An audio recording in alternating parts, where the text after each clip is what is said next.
This is problem 7.16 on page 376. Knowing that the radius of each pulley is 100 millimeters and neglecting friction, determine the internal forces at point C, point J, that is 100 millimeters to the left of C. Well, let's sketch the system.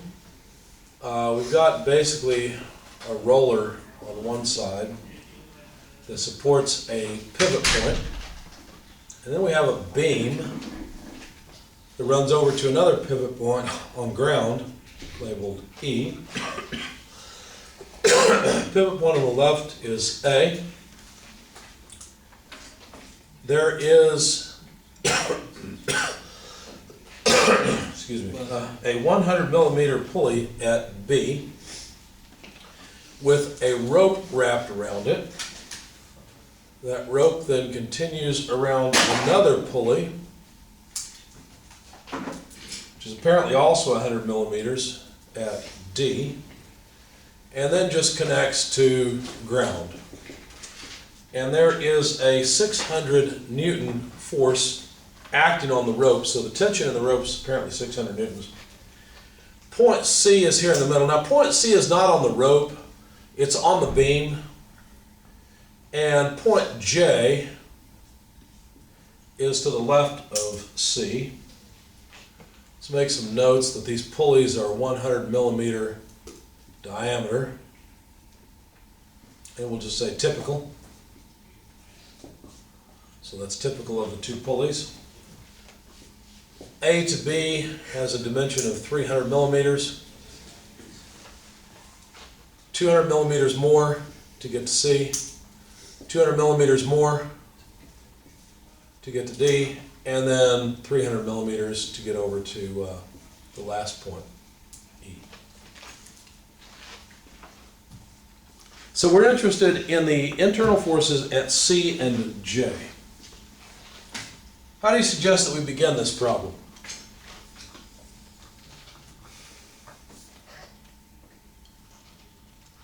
How about an overall free body diagram to figure out what the reactions are? That might be helpful. Let's start there. So if we take an overall free body diagram, at A, there can be a Y component but no X component because there are rollers here. There can be a vertical component at E and a horizontal component at E. And if I include the pulleys and the rope, then there is tension on one side, tension on the other. You see that? And then of course that tension is just 600 newtons.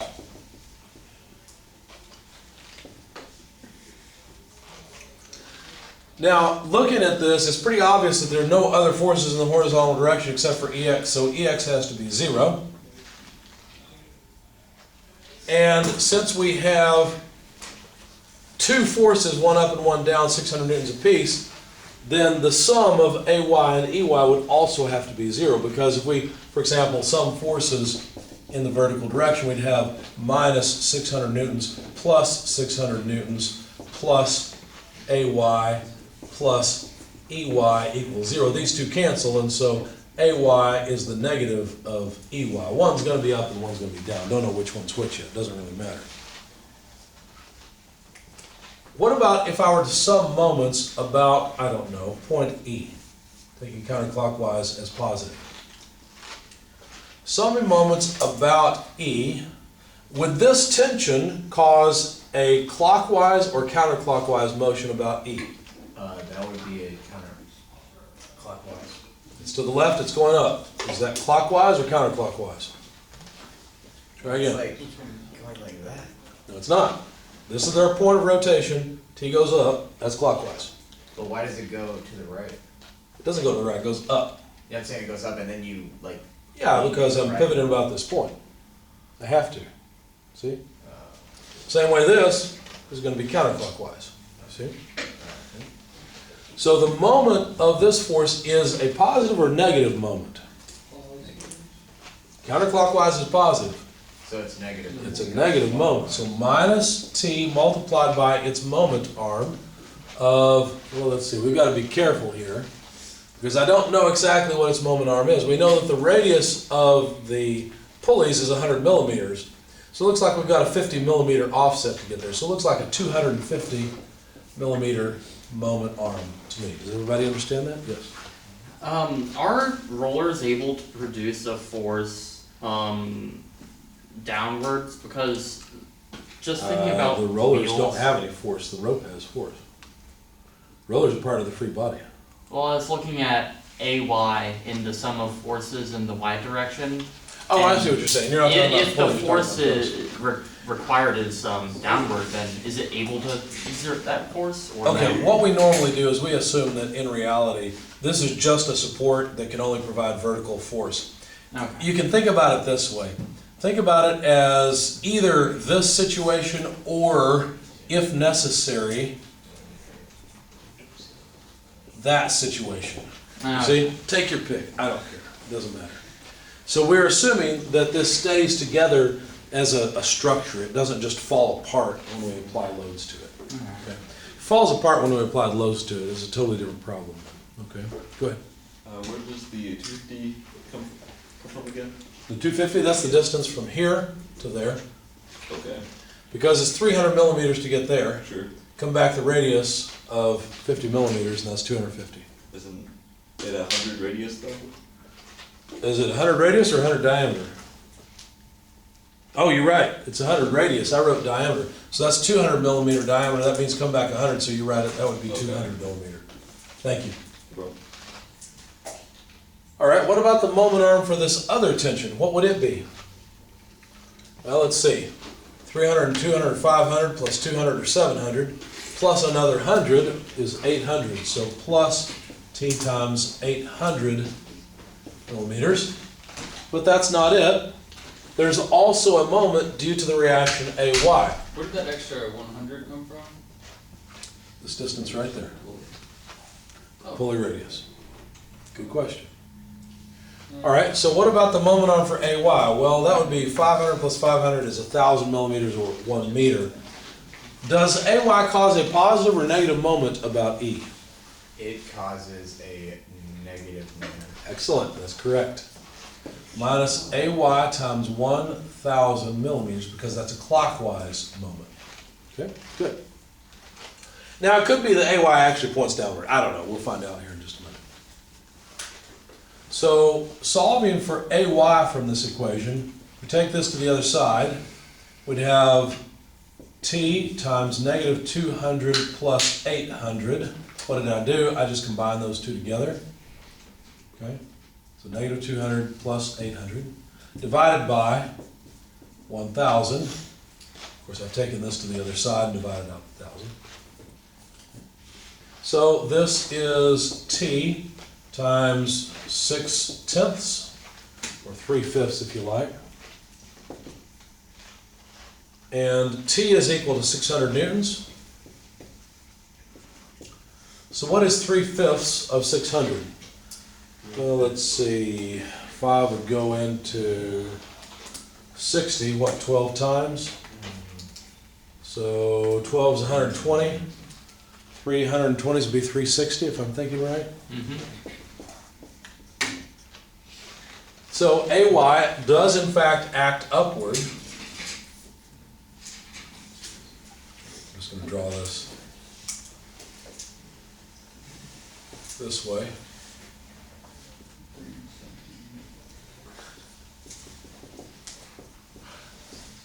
And has magnitude 360 newtons. And AY is the negative of EY, so what that tells us is that EY actually acts downward with 360 newtons of force. So far so good, any questions? All right, so we've got our reactions. Why would we need the reactions? Well, we need the reactions because we'd like to find out the internal forces at J, and so I've got to either select the right-hand side as my free body or the left-hand side. It doesn't matter which one you select, you'll get the same answers. But it is wise to choose the one that's easier, and I think the left-hand side is going to be easier to deal with. So let me draw A, B, J. Of course, J is where I'm going to cut it. And with our pulley, we'd have tension there And it looks like we'd also have tension like that. And of course, just AY. Any questions? Why did I not go ahead and continue the rope around and use the other pulley? Because I've cut the body at J. If I continue and include the other pulley, I'm going to have to include more of the body because that's where the pulley mounts. Okay? And T is 600 newtons. T is 600 newtons. Let me move T just a little bit. It's in my way. Because I want to note that there can be an axial load, a shear load. I'm going to draw the shear load downward. There's a reason for that. And usually for shear loading, we use a single-headed arrow and a moment that is counterclockwise. When you cut a right-hand face, these are considered positive. We'll talk about that a little bit later. So these are the internal loads necessary to hold the body in equilibrium. Now, how big are they? I don't know. We'll find out here in a minute. Well, I have a question before. Sure, go ahead. Sorry. You're So fine. that symbol you made is to dissect it, right? That like downward arrow with only one half. This downward arrow, that's just the standard way we draw a shear force. Oh, okay. It's not so much to dissect it. I did just, I cut it at J, you know. So so you cut it J, and then that is to show the shear force of V. The V is the shear Right, force. right. Like V is shear, and then the moment arrow is not connected to that, right? That's like All of these forces and moments are forces and moments acting on this cut face. Okay. Does that make sense? Yeah, yeah, yeah. And it like It's okay, go ahead. just no, I got it. You get it? Okay. All right, so what shall I do? Well, some forces, some moments. Let's sum forces in the vertical direction. What do we get? Well, we got AY minus T minus, let me call it TY, the vertical component of this tension force. And then minus the shear V. That's it. Those are all the forces that act in the vertical direction. Let's expand this just a little bit because I think we can actually go ahead and solve for the shear itself. I think this equation will yield it. We'll take the shear to the other side and just write AY minus T minus, and how will we get the vertical component? Well, we'll have to consider a little bit of geometry. Let's see. If we know, what do we know? Points B and D are, let's see, they're 400 millimeters apart, aren't they? There's a pulley at each position with a rope coming off tangent. And I feel like this is going to be confusing. I may go over to SolidWorks and let SolidWorks solve the geometry for me. Yes. Because I'm struggling with it right now. Because we've got, see, something like that. Yeah, I'm just going to use SolidWorks. What am I trying to find? I am trying to find really just this angle. That's what I'd like to know. So let's go fire up SolidWorks and let it do the calculations for us. There may be an easy way to do it. I don't see it right off. Let's hope that SolidWorks will run. The diameter of the pulleys is the height, except for the fact that no. tangency isn't at the Right, fixed so rate. actually, this dimension right here is 100 millimeters. Well, you know what? We've got a right triangle here. We might not need SolidWorks after all. Basically, what we have is a right triangle with 100 millimeter side here, and this length would just be half the distance, wouldn't it? It'd just be 200 millimeters. Okay, yeah, maybe we can get away without SolidWorks. So what I'd like to do is find out this angle, because once I know that angle, then I'll be able to get TY from a trig function. So that angle, let's see, what would be the relationship? That'd be a sine relationship. So sine of theta would be equal to 100 over 200. Right? So theta would be equal to what? 30 degrees, if I'm thinking right? Or is it 60? It couldn't be 60 degrees. Grab your calculator, take the inverse sine of of a half, what do you get? 30. 30 degrees? Okay. So they made our life pretty easy. So T lies along this line, and now all we really care about is the fact that versus horizontal, there's a 30-degree angle. So now to get the vertical component of T, what I call TY, let's see, there's also a 30-degree angle over here. Then all I need to do is multiply by sine 30 degrees. So far, so good? All right. Make sure I'm okay with all this. Yeah, that looks right. All right, so we know AY is 360 newtons, minus the tension T, 600 newtons, minus 600 newtons multiplied by sine of 30 degrees would be equal to the shear V. So take your calculators, if you would, please. Take 360 minus 600 multiplied by 1 plus sine 30 degrees, and we'll know the magnitude of the shear load. Negative 540. Negative 540. Oh. So what that means is the shear load actually acts upward in this way at 540 newtons. Any questions about that? Anyone second that? See, curious looks. I didn't have any quantities as you were pulling it out, so I got 60.5. Did you plug these numbers in? You, Oh no, I didn't have any parentheses, so it is 360 minus 600 multiplication sign 1 plus. yeah. Because if the one gets taken out, the numbers. Well, you gotta have the parentheses. Mhm. So did anyone do it right and get the same result? 540 newtons? Well, yes. Okay, perfect. All right, so now we know our shear load. What about the force F? How would you try to get the axial force at J? What would you do? Wouldn't you just sum forces in the horizontal direction? So what forces act in the horizontal direction? Well, F is one of them. What else acts in the horizontal direction? Anything? TX.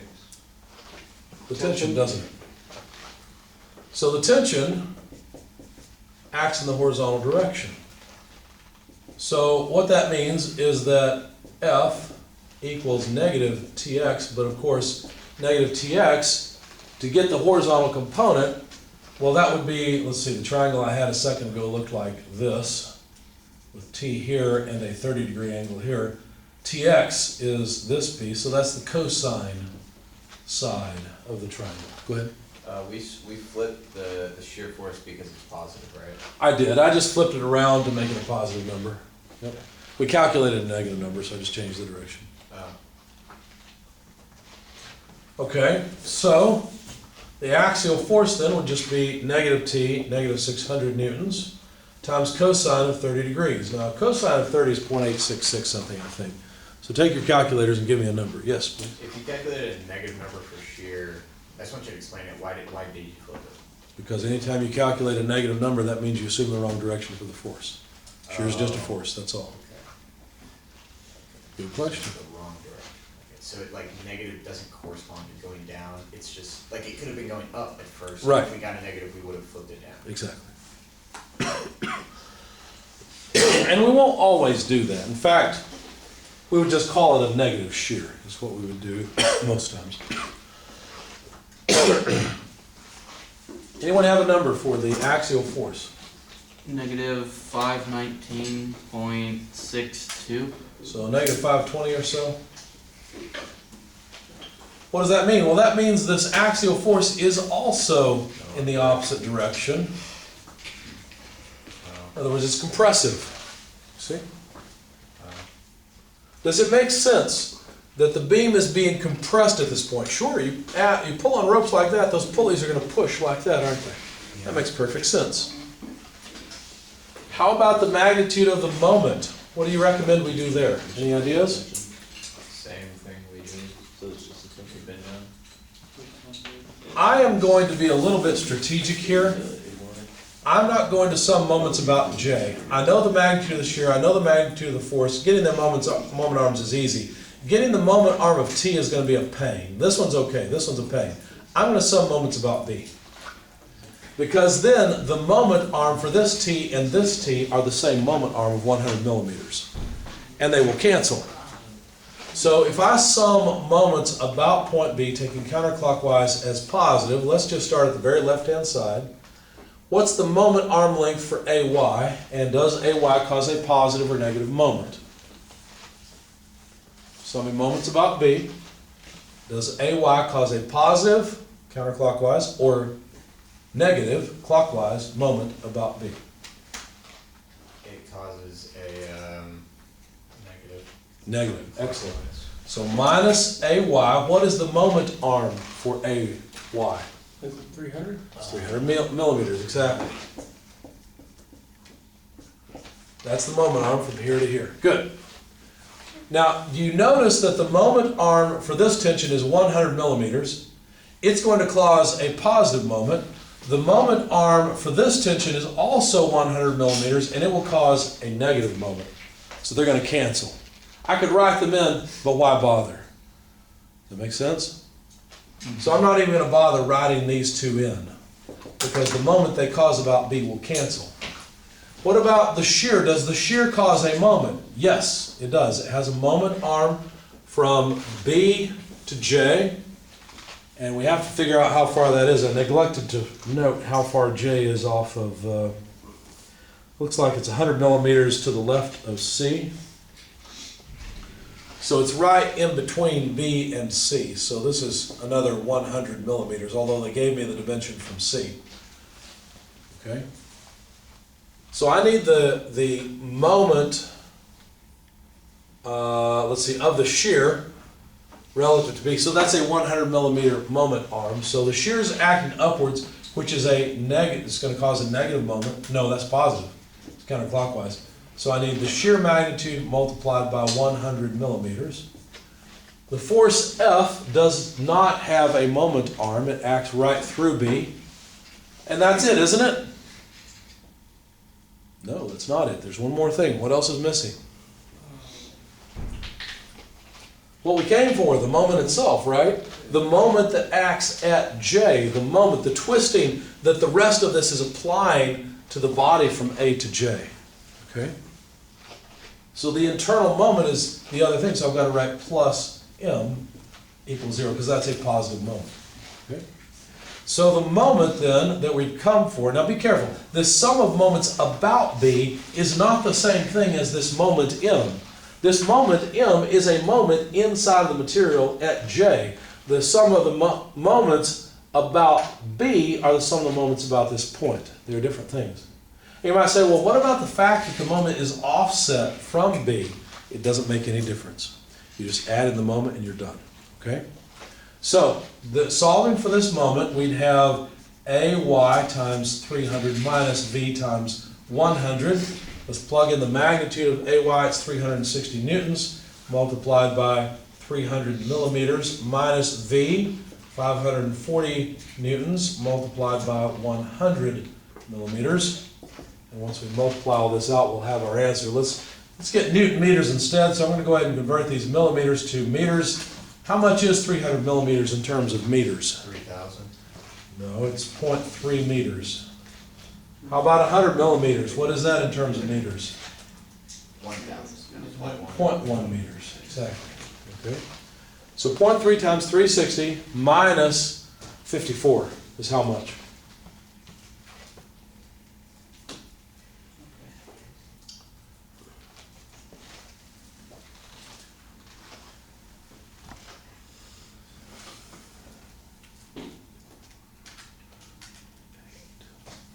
So 108 less 54, I think. So isn't it 54?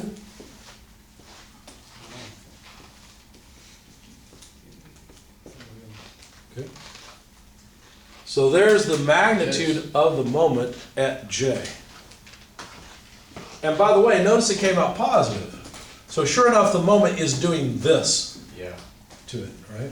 So 54 for sure. Newton meters. So those are all of the internal loads at J, but that's not the end of the problem. In fact, I jumped ahead. That was part B. They wanted the loads at point C as well. So what shall we do now? You have a couple of options. Let me show you what you could do. Let me show you a bad idea, then I'll show you a much better idea. Here's a bad idea. Throw away all the work that we've accomplished. Let's see, I feel like I'm missing something. There we go. And start the problem over again. Here's another idea. I can choose any segment I like, right? So why don't I take this little segment from J to C? Now if I do that, do you understand that these are loads, this segment is applying to that face, so that face is applying equal and opposite loads here, isn't it? So I know there's a shear here of 540 newtons, equal and opposite. I know there's a force here of 520 newtons, equal and opposite. And I know that there's a moment that is clockwise of 54 newton meters. Now look, the little segment J to C has no external loads in it. So it's pretty trivial to figure out the magnitude of the shear, the axial force, and the moment. I can write down the moment, 554 newton meters, right? Is that correct? Well, maybe not. Let me think for a second. I'll have to think about that. Let me pause on that. But I can certainly write the force. The way I've drawn it's wrong. This force must be 520 newtons to maintain horizontal static equilibrium. The shear must actually act upward on this face at a magnitude of 540 newtons. That's the only thing that's going to maintain vertical equilibrium, right? And then, so basically what I've done here is some forces in the horizontal, some forces in the vertical direction. And then the moment M, could I calculate the magnitude of that moment? I think so. Let's sum moments about point C, taking counterclockwise as positive to make sure that I'm thinking right. So basically the shear and axial force on this side will not appear in the equation. The moment M at point C, let's be very clear, this is the moment applied at C from the rest of the body, whereas this is the sum of all the moments about C. There's a huge distinction between these two, and it's easy to be confused between them.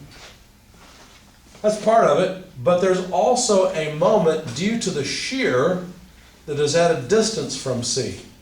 Now the axial force doesn't cause a moment because it has no moment arm to cause a moment about C, and the external moment M also causes a moment, but that is a negative moment, so minus M, which is, let's just say the moment at J. Okay. So how much moment does this shear load cause, and does it cause a positive or negative? Well, we're looking about C, right? We're considering rotation about C. The shear at J causes a positive moment, so plus V at, let's be clear here, V at J, multiplied by the moment arm length. What is the length? It's the length from J to C, which is just 100 millimeters, or better yet, 0.1 meters. Okay? That sum has to come out to 0. So the magnitude of the moment at C would be equal to the magnitude of the moment at J minus the shear at J times 0.1 meters. The moment at J is 54 Newton meters. The shear at J is 540 newtons times 0.1 meters, and what we've just shown is that the moment at point C is simply 0. So there is no moment at point C. Okay. Any questions about what I've done? We would get the exact same result if we were to sort of start over and continue this body out to C. and consider the loads here. We'd find shear of 540 newtons up. We'd find an axial force of 520 newtons.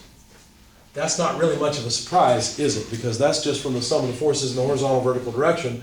And notice that those external forces have not changed. So we'll get the same thing at C that we got at J in terms of the axial force and the shear force. However, now notice that summing moments about point B, for example, let's just verify that what we've got here is true. If we sum moments about point B, again, the reason for doing that is so the tension will drop out. We'd only have 540 newtons times what moment arm? Well, the distance between B and C is 200 millimeters. Or, better yet, 0.2 meters from here to here. Okay? And the moment arm for AY is 0.3 meters. There to there. Right?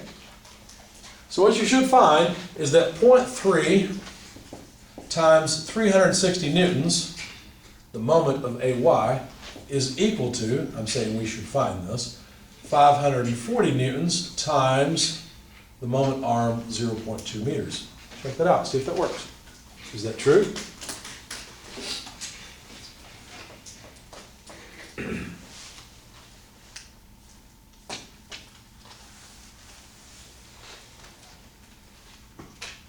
Yeah, it's true.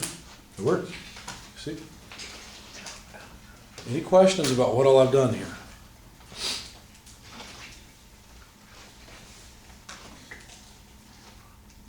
Well, we've answered the questions. What are the internal forces? And when they say internal forces, they mean all the loads, not just the forces, but the moments as well. Okay, so what are the internal loads at C and J? Well, we found them. Anything else? All right.